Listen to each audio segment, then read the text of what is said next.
Welcome back to your favourite YouTube channel Mahak Sovit education. तो आज की क्लास में प्रधानमंत्री से संबंधित महत्वपूर्ण प्रश्न के बारे में बात करेंगे। ये एक ऐसा टॉपिक है जो हर कम्पिटिटिव एग्जाम के पूछा जाता है, जैसे कि आप पीसीएस में देख सकते हैं, यूपीएससी में देख सकते हैं, SSC, railway, all competitive exam में इस टाइप के क्वेश्चन इससे रिलेटेड जरूर पूछे जाते हैं। तो आज की क्लास में हम इससे संबंधित मोस्ट इंपॉर्टेंट क्वेश्चन जो एग्जाम में आने की संभावना होती है, जो ज़्यादातर एग्जाम में पूछे जाते हैं और बहुत ही कॉमन प्रश्न है और बहुत ही इंपॉर्टेंट है, तो आज की क्लास में यही हम बात करेंगे। तो प्लीज़ वीडियो को स्किप मत करिएगा, इन तक बनी रहें। चैनल को सब्सक्राइब, लाइक, कमेंट, शेयर जरूर करिएगा। क्या पता ये जो क्वेश्चन है आपके एग्जाम में देखने को मिले, और ज़रूर देखने को मिलेंगे, कोई ना कोई क्वेश्चन ज़रूर आएंगे। तो चलिए बिना देरी करे आज की क्लास को करते हैं स्टार्ट। तो चलिए, आपका पहला प्रश्न है कि भारत के संविधान के किस अनुच्छेद में यह व्यवस्था की गई है कि राष्ट्रपति को सहायता और सलाह देने के लिए एक मंत्रिपरिषद होगी जिसका प्रधान प्रधानमंत्री होगा। तो कौन सा अनुच्छेद है जिसमें राष्ट्रपति को सहायता और सलाह देने के लिए एक मंत्रिपरिषद होगी और प्रधानमंत्री होगा? तो जल्दी से कमेंट करिए इसका क्या करेक्ट आंसर। देखिए, इसका करेक्ट आंसर अनुच्छेद 74 है। तो अनुच्छेद 74 में ये बताया गया है कि एक राष्ट्रपति को सलाह और सहायता देने के लिए एक जरूर प्रधानमंत्री होगा। ठीक है, तो चलिए हम इसको थोड़ा विस्तार से जानते हैं। तो देखिए, भारतीय संविधान अनुच्छेद 74 एक भाग स्पष्ट रूप से प्रावधान करता है कि राष्ट्रपति को अपने कार्यों के संपादन में सहायता और सलाह देने के लिए एक मंत्री परिषद होगी। ठीक, क्या होगी? एक मंत्री परिषद होगी, और इस मंत्री परिषद का प्रमुख देश का प्रधानमंत्री होगा। प्रमुख देश का प्रधानमंत्री होगा उसका। ठीक है, और राष्ट्रपति आमतौर पर इसी मंत्रिपरिषद की सलाह के अनुसार ही कार्य करते हैं। हालांकि राष्ट्रपति मंत्रिपरिषद को अपनी सलाह का पुनर्विचार करने के लिए कह सकते हैं, लेकिन पुनर्विचार के बाद की दी गई सलाह को मानना राष्ट्रपति के लिए वैधकारी होगा। चलिए आगे बढ़ते हैं। आपका क्वेश्चन नंबर 2 है। ठीक है, क्वेश्चन 2 है कि प्रधानमंत्री की नियुक्ति निम्नलिखित में से किसके द्वारा की जाती है? देखिए, ये एक ऐसा क्वेश्चन है, कॉमन भी है, इंपॉर्टेंट भी, साथ ही मोस्ट इंपॉर्टेंट क्वेश्चन है, क्योंकि ये एक ऐसा प्रश्न है जो हर एग्जाम में पूछे जाने वाला प्रश्न में लेके आई हूँ। तो जल्दी से आपको ये इसका आंसर पता ही होगा। आई होप, मैं यही करती हूँ कि प्रधानमंत्री की नियुक्ति कौन करता है, ये किसके द्वारा की जाती है, ये आप कॉमेंट करके बताइए। देखते कितने बच्चों का आंसर सही है। तो फिलहाल मैं ही बता देती हूँ, इसका करेक्ट आंसर क्या है? राष्ट्रपति। इन सभी प्रश्नों का आंसर आपको आना चाहिए, क्योंकि ये मोस्ट इंपॉर्टेंट क्वेश्चन है। ठीक है, तो इसका करेक्ट आंसर ऑप्शन सी हो जाएगा। चलिए थोड़ा इसको विस्तार से हम जानते हैं और पढ़ते हैं।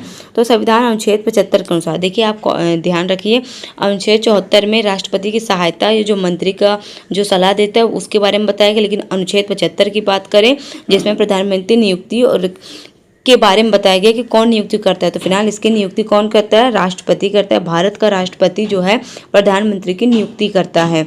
ठीक है, आम चुनावों के बाद राष्ट्रपति लोकसभा के बहुमत प्राप्त दल या गठजोड़ से नेता सरकार बनाने के लिए आमंत्रित करते हैं और उन्हें प्रधानमंत्री के पद की शपथ दिलाते हैं। यदि किसी भी दल को पूर्ण बहुमत नहीं मिलता तो राष्ट्रपति अपने विवेक का प्रयोग करते हैं और सबसे बड़े दल या संगठन के नेता के नियुक्त करते हैं, जिससे एक निश्चित समय के भीतर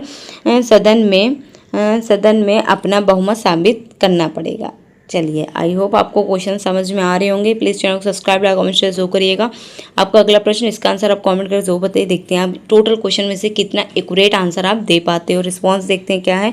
तो फिलहाल क्वेश्चन ये है कि प्रधानमंत्री बनने के लिए न्यूनतम आयु कितनी हो चाहिए, यह कितनी निर्धारित की गई है, परंतु लोकसभा सदस्य हो तो कितनी होनी चाहिए। देखिए, इसमें कितना अच्छा क्वेश्चन है कि प्रधानमंत्री बनने के लिए न्यूनतम आयु सीमा कितनी निर्धारित की गई है यदि वह लोकसभा का सदस्य हो तो। चलिए आज हम इसके बारे में विस्तार से बताएंगे। तो इसका फिलहाल करेक्ट आंसर है 25।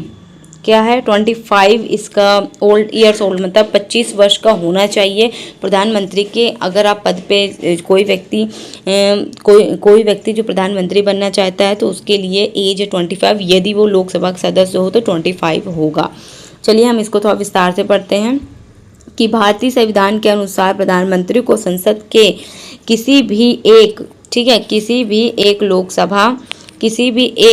लोकसभा या राज्यसभा का सदस्य होना अनिवार्य है। यदि कोई व्यक्ति लोकसभा या सदस्य बनकर प्रधानमंत्री बनता है, मतलब यदि कोई व्यक्ति है जो लोकसभा का सदस्य बनकर प्रधानमंत्री बनता है, तो उसकी न्यूनतम आयु, जैसे मैंने ऑप्शन में बताया, 25 होनी चाहिए, क्योंकि लोकसभा की सदस्यता के लिए न्यूनतम आयु तय की गई है। वही अगर राज्यसभा की बात करें तो राज्यसभा का जो सदस्य है तो उसकी आयु न्यूनतम आयु की है, क्योंकि हालांकि कोई भी ऐसा व्यक्ति प्रधानमंत्री अभी तक नियुक्त जो कोई भी ऐसा व्यक्ति भी प्रधानमंत्री नियुक्त हो सकता है जो संसद का सदस्य ना हो, वो भी हो सकता है, लेकिन उसको 6 महीने के भीतर किसी न किसी सदन के सदस्यता लेनी होगी। ठीक है, अगर नहीं हो तो उसको सदस्यता लेनी होगी। तो आपका अगला प्रश्न की बात करें, ठीक है, आपका अगला प्रश्न की बात हम करते हैं तो नीति आयोग की, ठीक है, नीति आयोग का पद अध्यक्ष कौन होता है? तो जल्दी से कमेंट करके बताइए कितने बच्चों का आंसर सही है। जी हाँ, जल्दी जल्दी जल्दी कमेंट करिए। तो इसका करेक्ट आंसर क्या है? प्रधानमंत्री। क्या होगा? प्रधानमंत्री। ऑप्शन सी होगा। ठीक है, तो 1 जनवरी 2015 को योजना आयोग यानी प्लानिंग कमीशन के स्थान पर गठित किए गए नीति आयोग के पद अध्यक्ष देश के प्रधानमंत्री होते हैं। प्रधानमंत्री की अध्यक्षता या आयोग केंद्र और राज्य सरकार को नीति निर्माण के संबंध में रणनीति और तकनीकी सलाह देते हैं। प्रधानमंत्री की नीति आयोग के उप अध्यक्ष और पूर्व कलीग सदस्यों को मुख्य कार्यकारी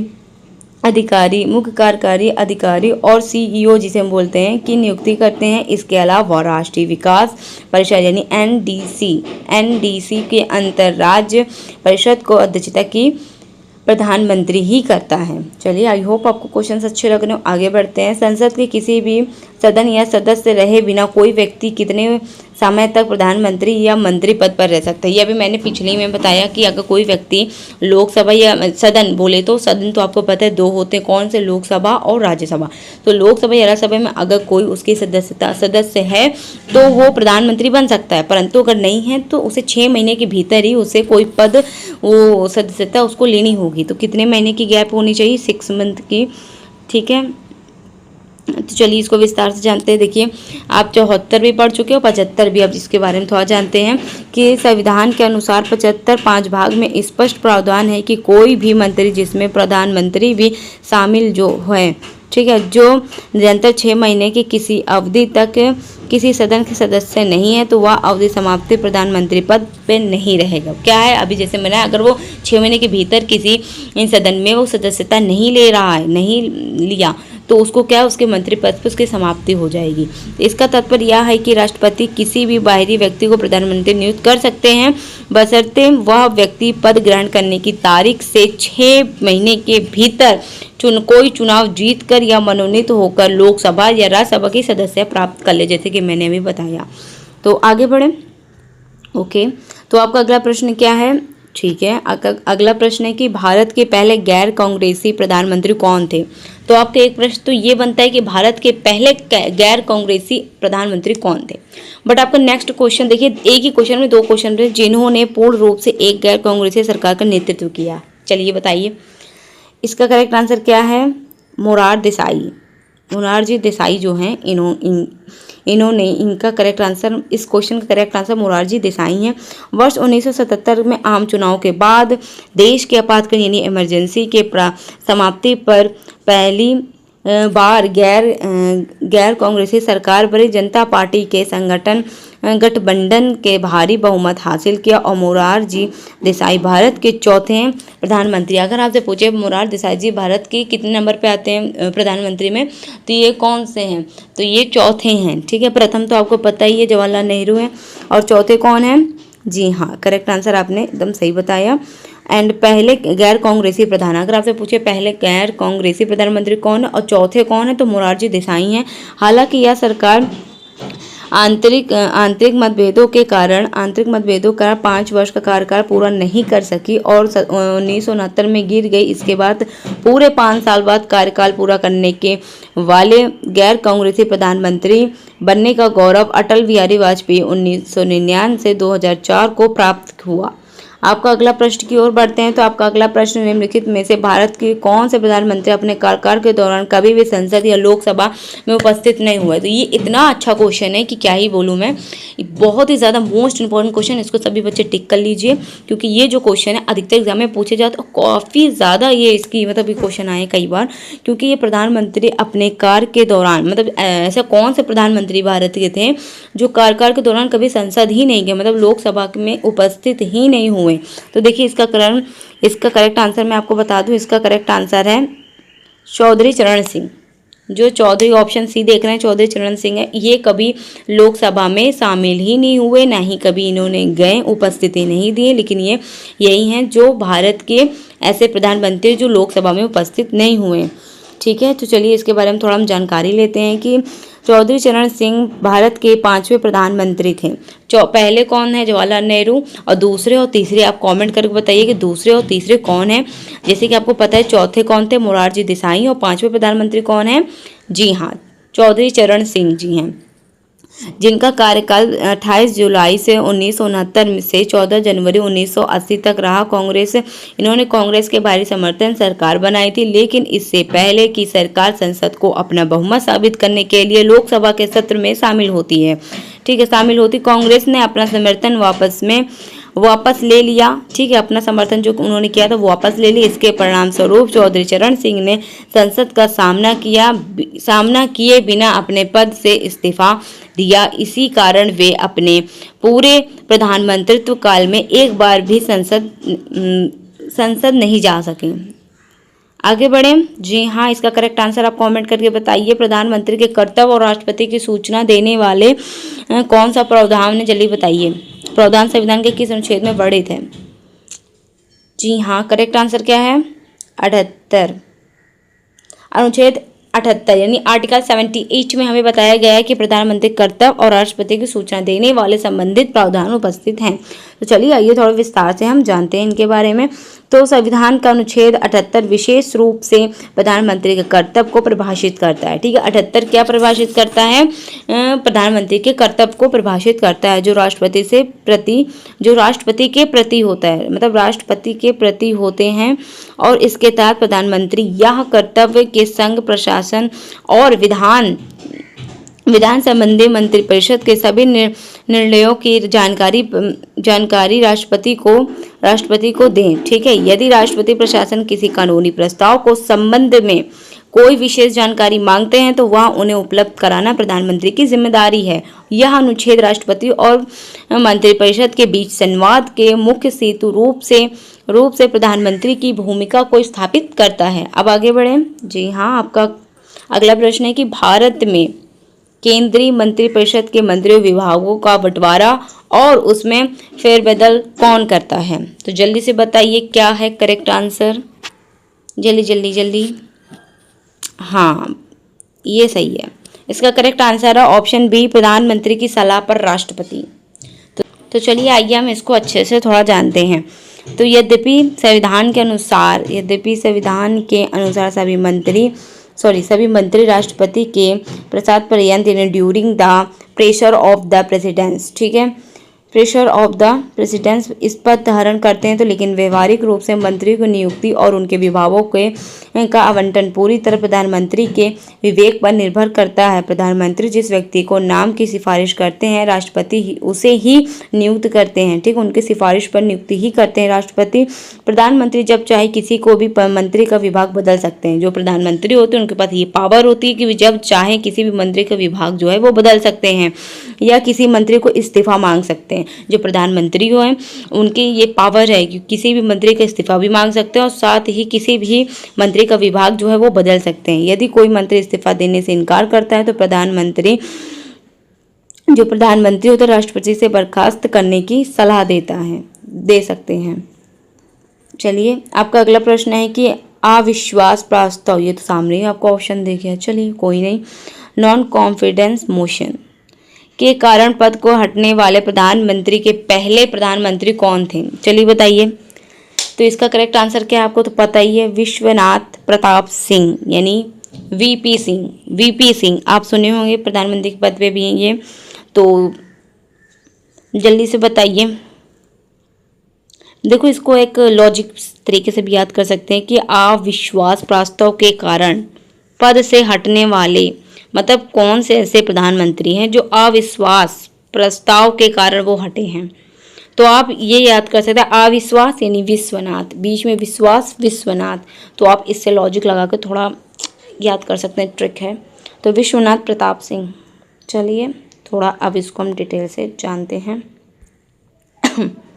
तो वर्ष 1989 में राष्ट्रीय मोर्चा यानी नेशनल फ्रंट गठबंधन के नेता के रूप में विश्वनाथ सिंह को भाजपा और वाम दलों के बाहरी समर्थन से सरकार बनाई थी। बाद में राम जन्मभूमि आंदोलन के दौरान लाल कृष्ण अडवाणी की रथ यात्रा की समस्तीपुर में रोके जाने वाले उनकी गिरफ्तारी के बाद भाजपा ने अपना सरकार समर्थन वापस ले लिया। इसके बाद 7 नवंबर 1990 में लोकसभा में लाए गए विश्वास प्रस्ताव, ठीक है, लाए गए अविश्वास प्रस्ताव पर हुए मतदान वीपी सिंह के सरकार गिर गई। उनकी सरकार जो थी अविश्वास के कारण वो गिर गई है और वे संसद अविश्वास प्रस्ताव द्वारा हटाने के देश के पहले प्रधानमंत्री थे।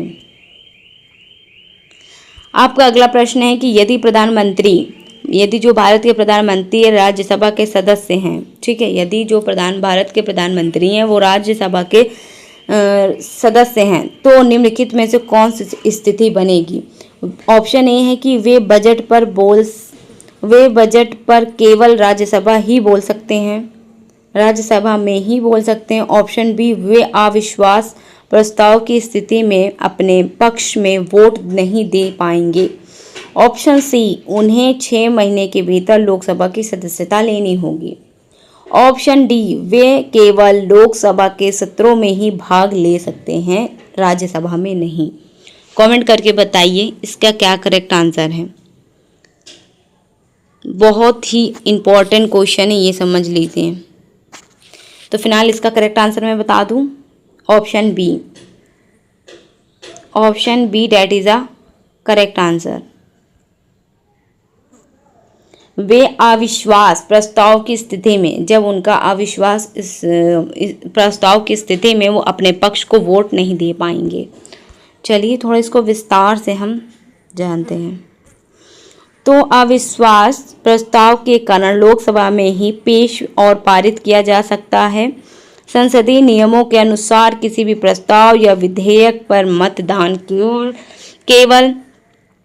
केवल उसी सदन के सदस्य वोट डाल सकते हैं जिसके वो हिस्से हैं। यदि देश के प्रधानमंत्री राज्यसभा के सदस्य हैं तो पूर्व में इंदिरा गांधी, मनमोहन सिंह और सिंह रहे, वे लोकसभा के बहसों में भाग तो ले सकते हैं और भाषण भी दे सकते हैं, मतलब वो भाग भी ले सकते हैं और भाषण भी दे सकते हैं। लेकिन लोकसभा सरकार के खिलाफ आए तो लोकसभा में सरकार के खिलाफ आए अविश्वास प्रस्ताव पर मतदान के वे वोट नहीं डाल पाएंगे क्योंकि वो लोकसभा के मतदाता नहीं हैं। तो ये मेरा चैनल है महक सौ विद एजुकेशन, प्लीज़ चैनल को सब्सक्राइब, लाइक, कमेंट, शेयर करिएगा, ठीक है। अगर आपका अगला प्रश्न है कि भारत के इतिहास में सबसे लंबे समय तक प्रधानमंत्री पद पर रहने वाले व्यक्ति कौन हैं, बताइए। 4 ऑप्शन है कि इंदिरा गांधी, जवाहरलाल नेहरू, नरेंद्र मोदी, मनमोहन सिंह। सभी को इसका आंसर आई होप आपको पता ही है कौन है, तो इसका बताने की ज़रूरत ही नहीं है। चलिए अब इसको पहले विस्तार से हम जानते हैं।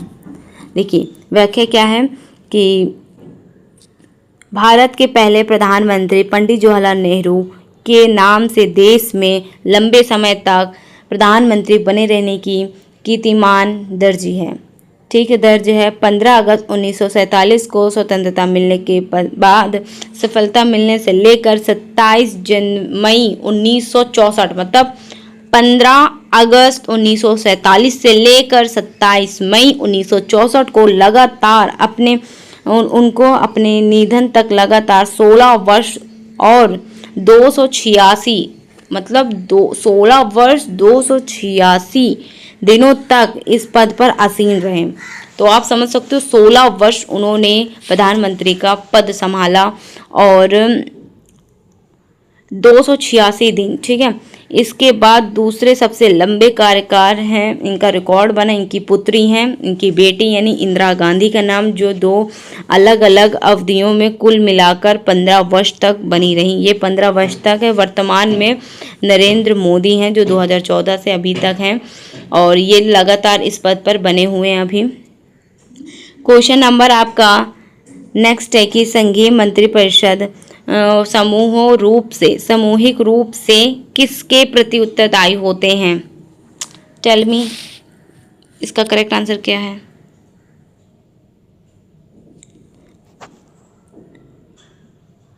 इसका आंसर आप कमेंट करके बताइए, देखते कितने बच्चे इसका करेक्ट आंसर बताते हैं।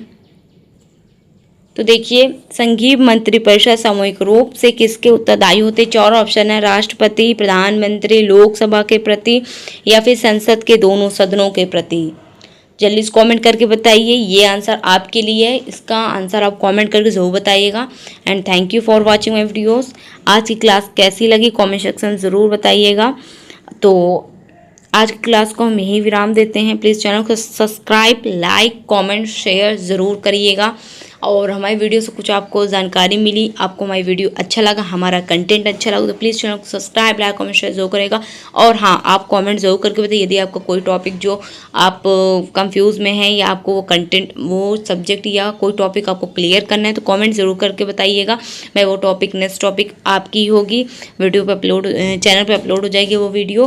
प्लीज़ चैनल को सब्सक्राइब, लाइक, कॉमेंट, शेयर जरूर करिएगा ताकि जब भी मेरी पहली वीडियो अपलोड हो तो पहला नोटिफिकेशन आप तक पहुँचे, ठीक है। तो मैं यही चाहती हूँ ज़्यादा से ज़्यादा तक आपकी मदद कर पाऊँ, हर एग्ज़ाम की मैं इस पर वीडियो अपलोड कर पाऊँ, हर सब्जेक्ट की, हर टॉपिक की जिसमें आप कंफ्यूज हैं या जिसमें आप वीक हैं। तो प्लीज़ कमेंट ज़रूर करिएगा, बहुत ही हेल्पफुल रहेगा हमारे लिए और आपके लिए भी। तो प्लीज़ चैनल को बहुत सारा प्यार दीजिएगा। Thank you for watching my videos. मिलते हैं नेक्स्ट वीडियो में। चैनल को सब्सक्राइब, लाइक, कमेंट, शेयर जरूर करें।